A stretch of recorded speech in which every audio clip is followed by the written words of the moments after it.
What is the very first thing I need to do anytime I'm being asked to solve a quadratic equation before I do anything else? Set it equal to 0. Is it equal to 0 right now? No. So what do I need to do? Minus 7x from both sides.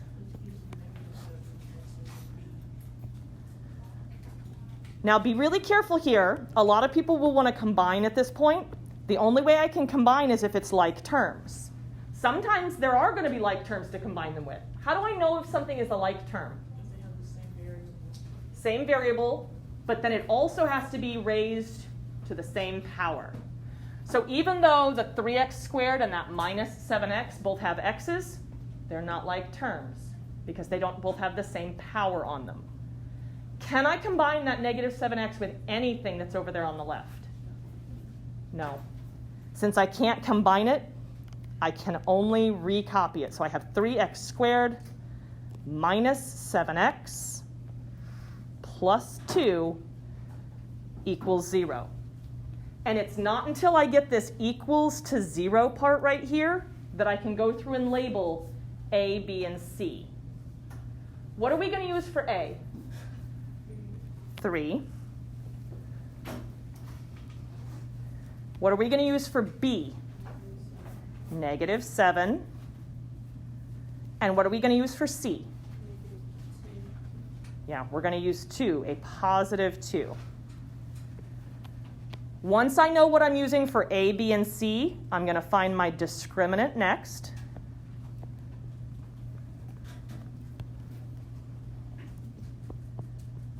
What part of the quadratic formula is the discriminant? What's under your radical? What's under the radical? All that junk under the radical. B squared minus 4AC. So when it says B squared, what am I going to be squaring? Here's 7, negative 7. Negative 7. And then minus 4 times, what's my A? Positive 3. Positive for A? Oh. Yep. Positive 3. Sorry, I thought I heard 2, and that's why I asked again. But that was probably me. And then I multiply that by C, which is 2. All over 2 and 3. Yep, but I'm not doing the whole quadratic formula yet. I'm just doing this part first, and then we'll substitute into the whole thing.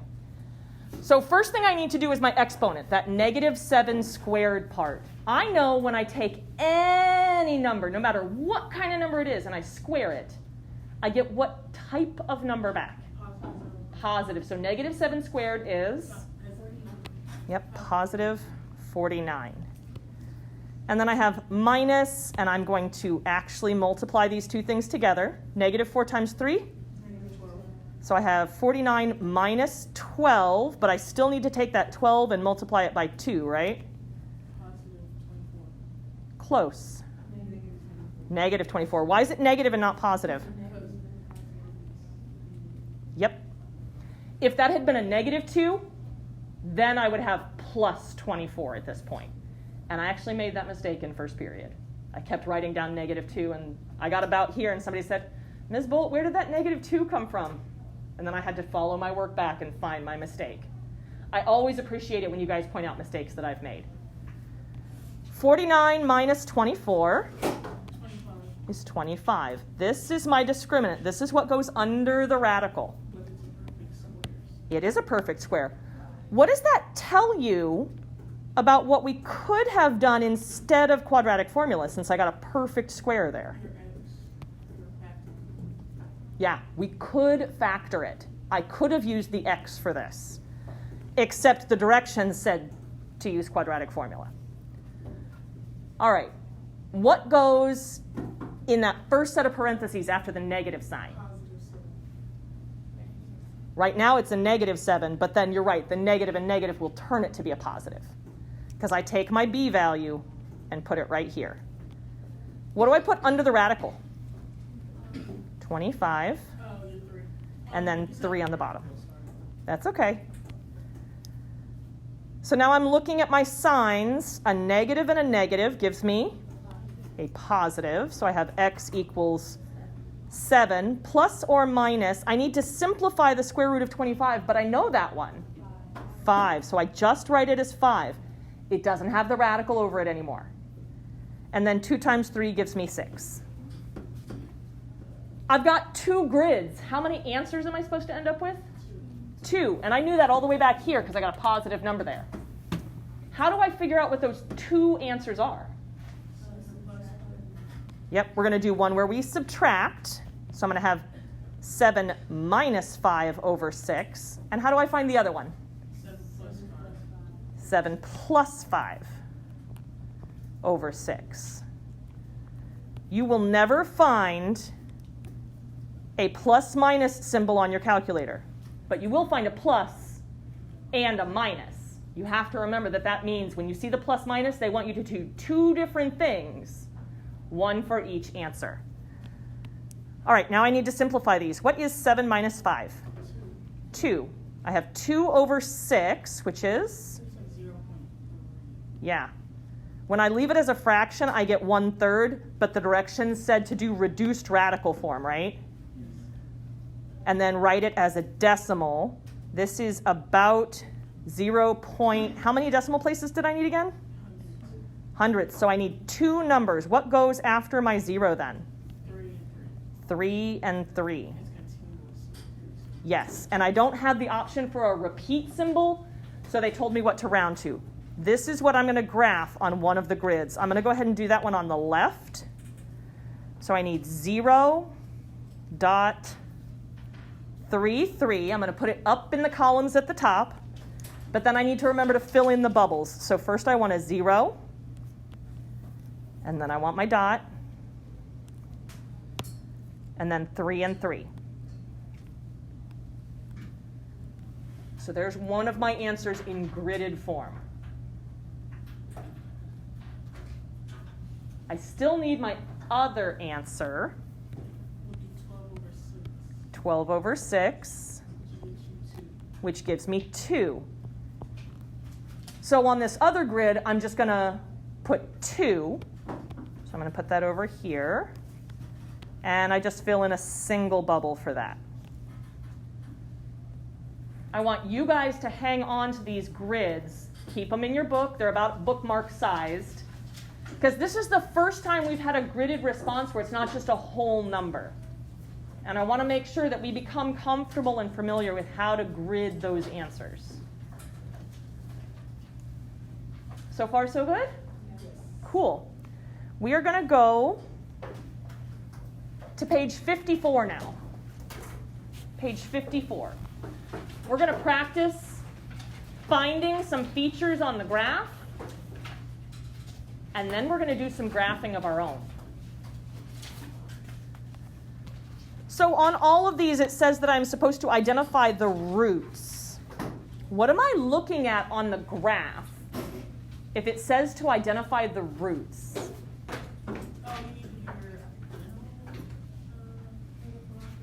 Not what form, just when I'm looking at this graph.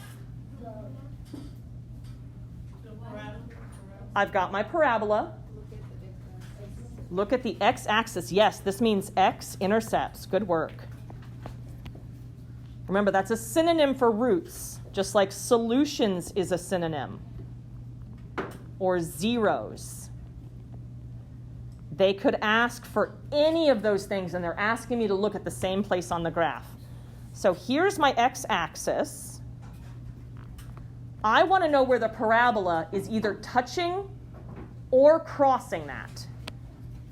Do you guys see it crossing the x-axis? It's doing it right here, right? So that's a root. And it's also doing it over here. So that's a root. Now I need to write down on the line where those roots are. Since I'm looking at a graph, I'm going to do ordered pairs.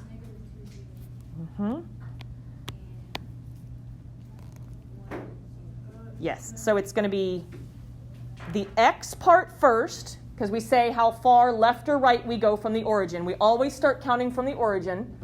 So to get to one of the roots, I have to go left, 1, 2, 3. That's the x part. And then the y part of the ordered pair tells me how far up or down I go. So 3, Yes, -3, 0, because we went to the left. And the other one, I heard somebody give me the right answer. From the origin, I have to go which way to get to the other root? Right. How far? 1. Do I go up or down at all? Nope. So it's 1, 0. My x intercepts my roots. The y part is always going to be 0, because if it's on the x-axis, we're not going up or down at all. The next feature that they wanted me to identify is the vertex. Where am I looking at on the graph for the vertex? Yeah, in this case, it's the bottom. It's always going to be like the bump. So right here is where I'm looking for my vertex. And then just like with the roots, I have to give the location of that. I always start from the origin, and then you always tell me left or right first. Left 1, so it's going to be -1. So I'm going to start that with my ordered pair. -4. Why -4? Because we went down 4. Perfect. Last thing they want from me is the axis of symmetry. Yeah. So the way I think about it is, where would I draw the dotted line for my kindergarten daughter so that she could cut this exactly in half? I have to go right through which one of these points to do that? the vertex. Always has to go through the vertex so that I can cut it exactly in half. So I'm going to draw my little dashed line in here. This is my axis of symmetry.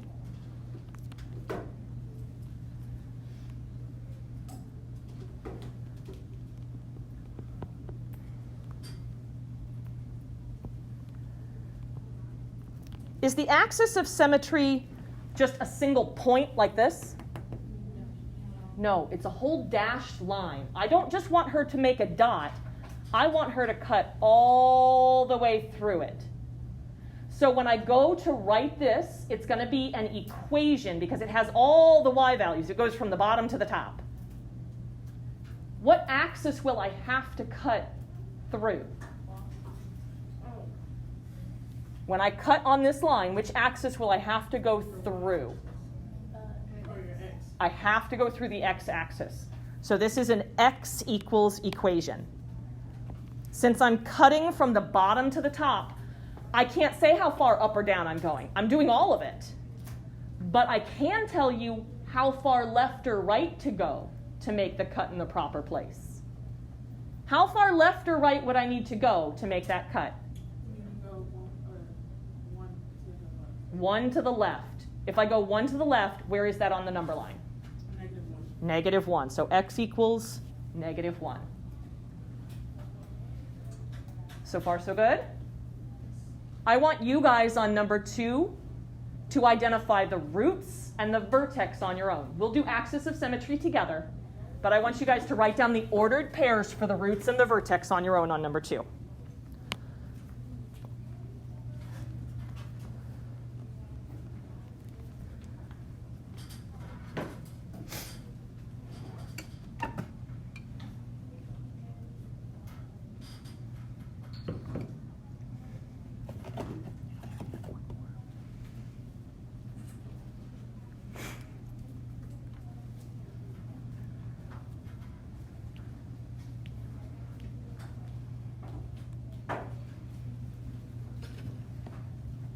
Tell me where one of those roots is.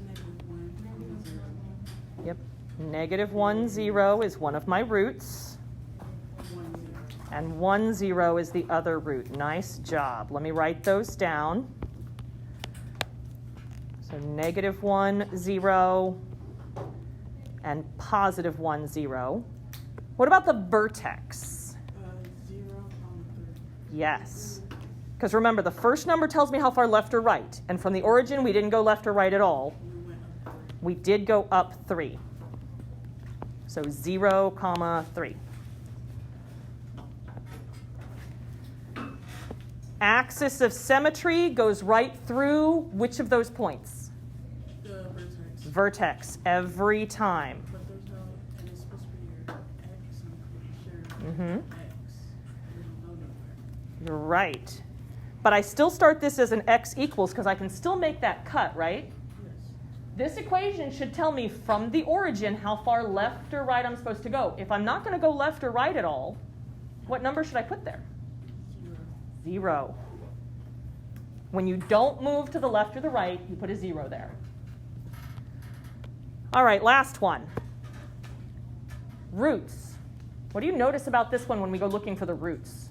It goes off the number one.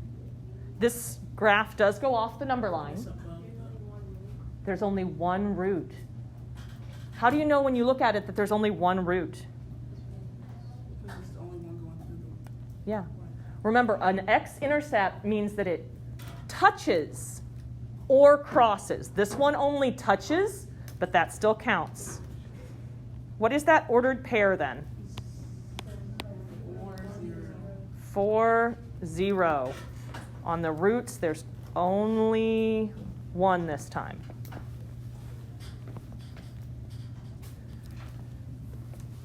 And then we go talking about the vertex. Where's the vertex? It's at the same spot. Same exact spot. Whenever you have only one root, it will be the vertex. So 4, 0. My axis of symmetry goes through my vertex. I start the axis of symmetry by saying what axis I would have to cut all the way through. No, X. Yeah, we're cutting through the x-axis. I never touched the y-axis on this one. X equals 4. Beautiful. All right, are you guys ready to try some graphing with me? We're going to build the parent function first. The parent function is the most basic parabola. And all the other parabolas that we're going to learn how to graph together are going to have similarities to the parent function. They'll have some differences too. Have you guys ever seen siblings and you're like, I knew before you told me that you guys were related? Yeah. Do they look identical usually? Not the same, but close. Not the same, but close to the same. And then there's some family members that you look at them and you're like, I wouldn't have seen it before, but now that you're standing side by side, yeah, I kind of see that. So sometimes there's a very strong resemblance, and sometimes it's a little bit more different. We're going to start with our parent, and then we'll do a transformation together. So here's my function rule. This one's really important. Y equals x squared. Your X is squared. So we're going to do a t-table for this. And we're going to substitute in some values so that we can figure out where these points are. We get to pick our x's. And while you can pick anything you want to, some numbers are easier to work with than others. And on top of that, there's some things that I really need to know because some functions act really weird when the x value, the input, is a negative number. So I want to know what happens to this when my x's are negative. So I choose a couple easy to work with negative numbers. I'm going to go with -2 and -1. Very small numbers, easy for me to do some mental math with, and I get to see what happens when it's negative. -2 squared is positive. I also want to know what happens when my input, my x value, is 0. Because there's some functions where it gets real weird around 0. So I want to know what happens when it's negative. I want to know what happens when it's 0. I also want to know what happens when it's positive. But again, I want to pick some small, easy numbers to work with. So I'm going to go with 1 and 2. When I am allowed to choose my input, which is almost always, these are the 5 numbers that I always pick. I call them my 5 favorite x's. And now we need to find the y's. We don't get to pick the y's. We're going to use our function rule, the parent function rule, to figure out what the y's have to be. It says that y is equal to what? What's the rule say? X squared. So what that means is to figure out what the y is, to find the rest of this ordered pair, I need to take whatever x value we chose and I need to square it. What was the first x value we picked? And negative 2 squared is what? 4. So I know there's a point at negative 2, 4. So from the origin, so I'm starting from right here, I'm going to go 2 to the left and up 4. And then I'm going to do the exact same thing for my next x value. What was the next x value that we picked? Negative 1. What is negative 1 squared? Positive 1. So I have a point at negative 1, 1. So from the origin, I go left 1 and up 1. And then I do it again. What was our next x value? 0. What's 0 squared? 0. So I have a point right on the origin at 0, 0 right here. And then I do it for 1 and for 2. 2 and 4. Close. What is 1 squared? 1. So I get 1 and 4. Notice my y's start repeating themselves.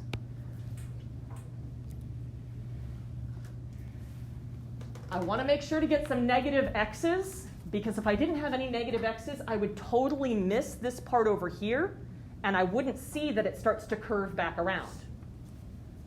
Did you guys ever play with connect the dots when you were little, like on paper? Yes. When you go to do a graph, you have to connect your dots. Some people last year and the year before, they would just plot their points for me, and then they would leave it like that on their page. I've got to have you connect those dots.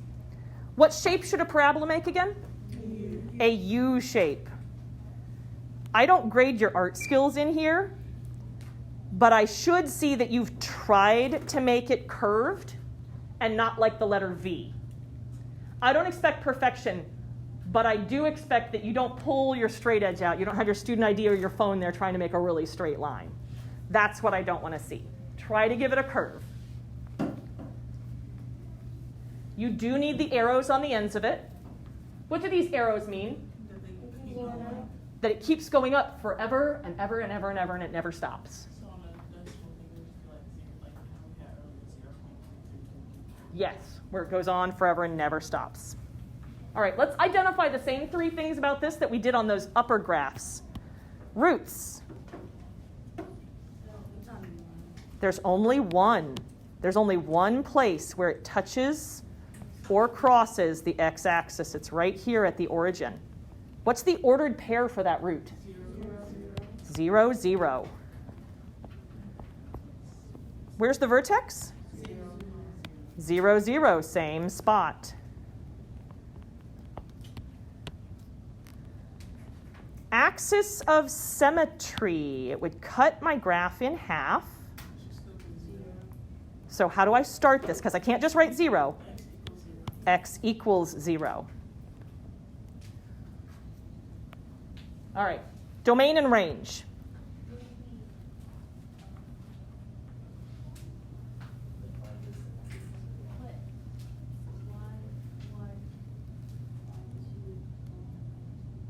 Close. I know what you're thinking of. You're thinking of slope.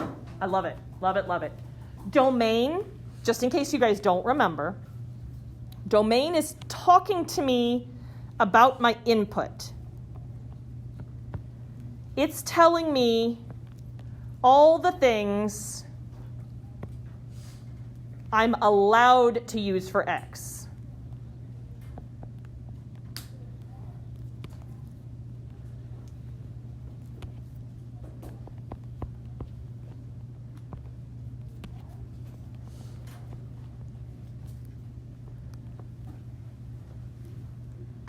All the things I'm allowed to use for x. I want you to think about when we were making our table. Did we pick some negative numbers? Yes. Could I have picked different negative numbers? Yes. Can you think of any negative number that I wouldn't have been allowed to pick?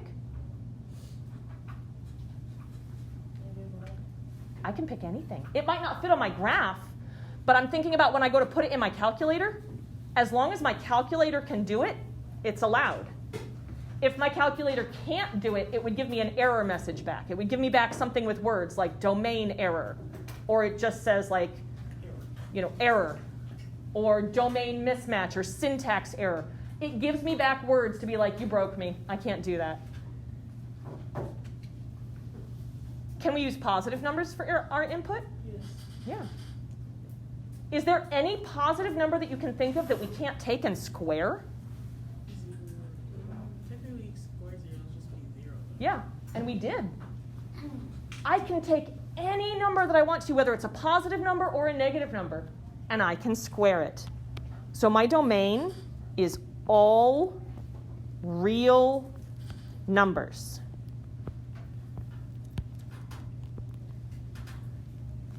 We have a way of expressing that idea with symbols that I want you guys to start to become familiar with. The way with symbols that I express all real numbers, it almost looks like an ordered pair, but it's not. I start it with negative infinity, because that tells me that I can pick any kind of negative number that I want to. And then it can go to positive infinity, because that tells me I can pick any kind of positive number I want to. That means the same thing as all real numbers. If the domain is my input, what do you think the range is? Output. Instead of this being all the things I'm allowed to use for y, because it's an output, it's all possible y values.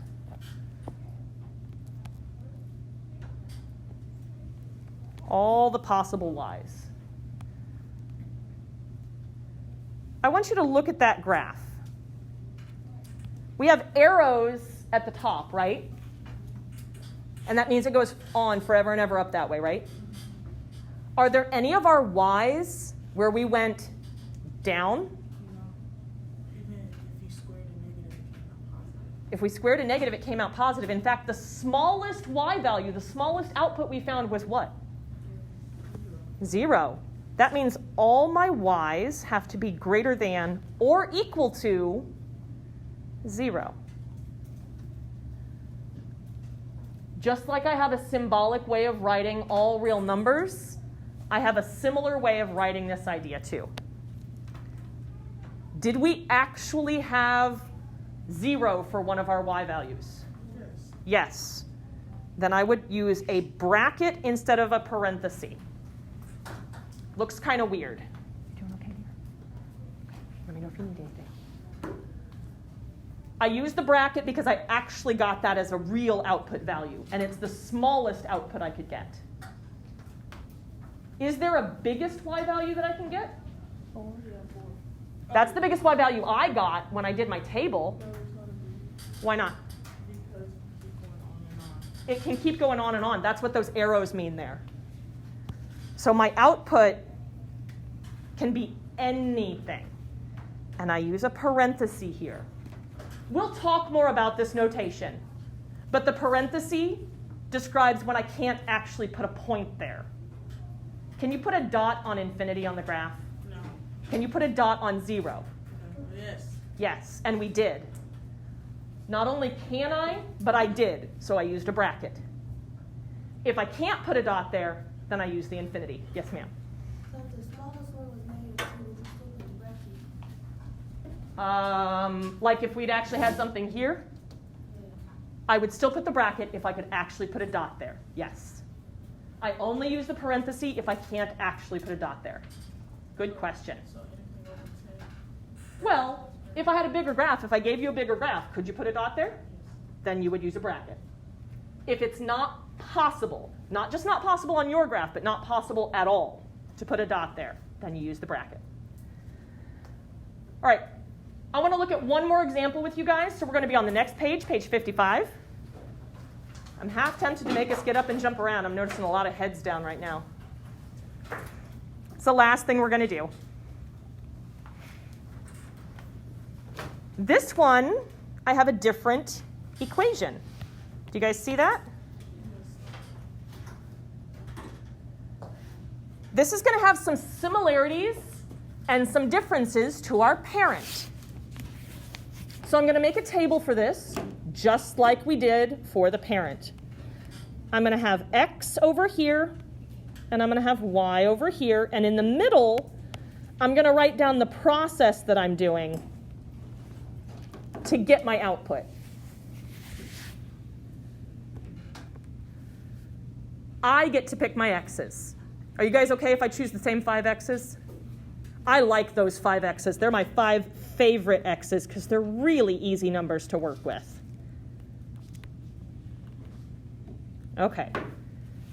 This time, y is not just equal to x squared. Y is equal to what? Yep, 3x squared plus 1. So I'm going to have to take my x's and substitute them into that. So the first x we had was -2. When I'm looking at that expression, what's the first thing I need to do to simplify it? What'd you say? Parentheses. Exponents. Yep, parentheses and exponents. So what is -2 squared? Positive 4. +4. What's +4 times 3? And then 12 plus 1? 13. So my output is 13. So my ordered pair is -2, 13. Can I put that on this graph? No. If I gave you a bigger graph, could you put it on there? All right, so I'm just going to kind of ballpark where this would be. 1, 2. It's way off the graph, but I'm going to go ahead and put a dot there. And then I go through the process again for my next x. What was that next x? -1. Oops, I did not mean to take that away. So I have to do the exponent first. -1 squared is +1, and then 1 times 3 plus 1. So I have an ordered pair at -1, 4, right here. We do it again, but using what as our input this time? 0. 0 squared? 0. Times 3? 0. Plus 1. 1. So I have an ordered pair at 0, 1 right here. 2 more times. We're going to use 1 next. What's my output? 1. That's my total output, my final output? No, it's 4. Yeah, because I do 1 squared, that's 1 times 3. So now I have 3 plus 1, I get 4. So I have another point at +1, 4. Notice my y's started to repeat themselves here. And then what will my very last output y value be? 13. So again, that kind of falls off my graph, but I'm going to guesstimate where that would be. It's about there. What do you have to do yet? Connect your dots. Make your U shape. To the best of your ability, make it a curved shape. It gets really hard when they get skinny like this, but I should not see any straight edges being pulled out. All right. Roots. What's that mean again? Where it touches or crosses the x-axis. These are my x-intercepts. It doesn't touch at all. So this has no roots. Does it have a vertex? Yes. Where is that vertex at? 0. Remember, we do left or right first, and then up or down. 0. 0, comma.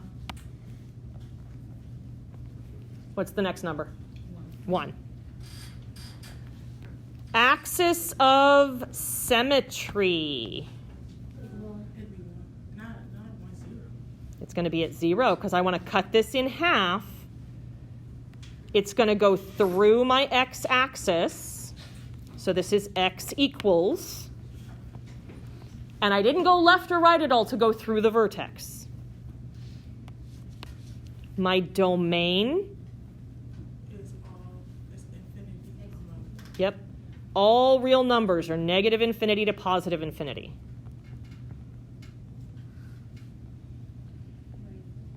Range. Bracket. Do we have a lowest point or a highest point? Highest. Lowest. Where are the arrows? Oh, at the highest. Arrows are at the top, right? So it keeps going up and up forever. That tells me that I do have a lowest point. What's the smallest y we have? A 1. The smallest y I have this time is a 1. Did we actually get that as an output value? Did we put a dot there? So I use a bracket. Does it ever stop going up? Infinity. Another way to write that idea is y is greater than or equal to 1. What do you notice about this parabola that is the same as the parent? What's the same?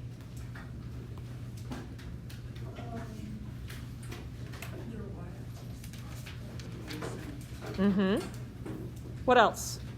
Does it have the same shape? Yeah. It has the same U shape.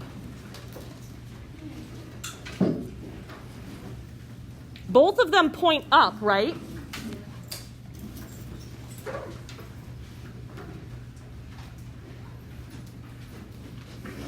What's different about these two? Yeah, this one has no roots.